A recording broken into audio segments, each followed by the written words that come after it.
Hello friends, welcome back to our channel. You are watching serial Masti. दोस्तों, आज के अनुपमा के एपिसोड की शुरुआत होती है अनुपमा से, जहां वह निवेशकों के सामने अपनी सोच और अपने सपनों को पेश करती है। अनुपमा कहती है कि आज की पीढ़ी क्वालिटी के साथ कोई समझौता नहीं कर सकती। एक माँ हमेशा अपने बच्चों की सेहत के बारे में सोचती है और उन्हें अच्छा खाना खिलाने के लिए हर संभव कोशिश करती है। अनुपमा बताती है कि उसका सपना सिर्फ एक कैफे चलाना नहीं, बल्कि हर बच्चे तक पौष्टिक और स्वादिष्ट खाना पहुंचाना है। उसकी बातें सुनकर वहां मौजूद सभी लोग भावुक हो जाते हैं। दिग्विजय भी अनुपमा के जज्बे से प्रभावित हो जाता है और उसकी तारीफ करता है।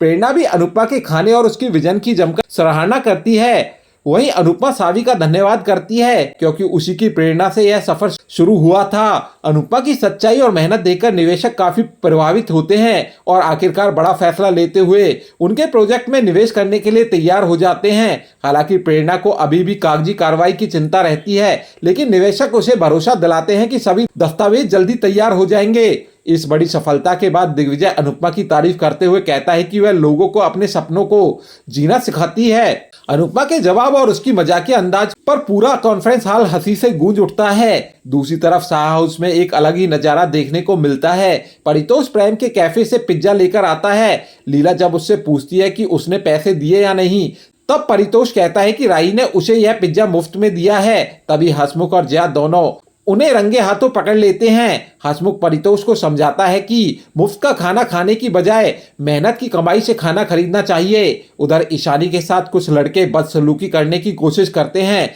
तभी बंकू आगे आता है और ईशानी का साथ देता है। बंकू की बहादुरी देखकर ईशानी उसकी तारीफ करती है और उसे जल्द ही अपनी पढ़ाई शुरू करने के लिए प्रेरित करती है। ईशानी की बात सुनकर बंकू बेहद खुश हो जाता है।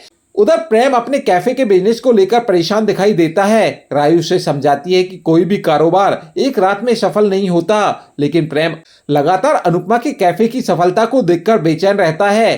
तभी श्रुति सलाह देती है कि उन्हें अपनी रणनीति बदलनी होगी। प्रेम भी श्रुति की बात से सहमत हो जाता है, जबकि राही इस फैसले से खुश नहीं होती। इसके बाद अनुपमा और दिग्विजय खुशखबरी लेकर वापस लौटते हैं। अंश, किंजल और माही उन्हें बड़ी डील मिलने पर बधाई देते हैं। सभी लोग मिलकर इस सफलता का जश्न मनाने का फैसला करते हैं। दिग्विजय पहले गाने से मना कर देता है, लेकिन अनुपमा के कहने पर वह भी जश्न में शामिल हो जाता है। इसी दौरान प्रेम और राही को पता चलता है कि अनुपमा के कैफे को बड़ी डील मिल गई है। श्रुति इस मौके का फायदा उठाते हुए प्रेम के मन में जहर घोलने की कोशिश करती है। वह कहती है कि यह डील प्रेरणा की वजह से अनुपमा को मिली है। यह बात सुनकर प्रेम का गुस्सा 7वें आसमान पर पहुंच जाता है। जश्न के बीच अंश प्रेरणा को धन्यवाद देता है और उसे एक तोहफा भी देता है। पहले तो प्रेरणा मना करती है, लेकिन अंश के जोर देने पर वह गिफ्ट स्वीकार कर लेती है। दोनों के बीच दोस्ती का एक नया रिश्ता बनता हुआ दिखाई देता है।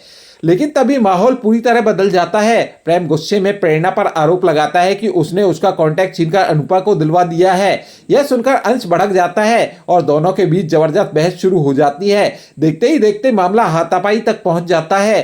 अनुपमा तुरंत बीच में आकर दोनों को रोकती है और समझाने की कोशिश करती है, लेकिन प्रेम का गुस्सा शांत नहीं होता। वह अनुपमा को अपना सबसे बड़ा दुश्मन मान लेता है और कसम खाता है कि वह अनुपमा को पूरी तरह बर्बाद कर देगा। अब देखना दिलचस्प होगा कि क्या प्रेम का यह गुस्सा आगे क्या नया तूफान लेकर आता है। क्या अनुपमा इस नई चुनौती का सामना कर पाएगी? जानने के लिए जुड़े रहिए हमारे साथ। अगर आज का एपिसोड आपको अच्छा लगा हो तो वीडियो को लाइक करें और चैनल को सब्सक्राइब करना बिल्कुल ना भूलें। तो दोस्तों, मिलते हैं अगली अपडेट में। तब तक के लिए गुड बाय।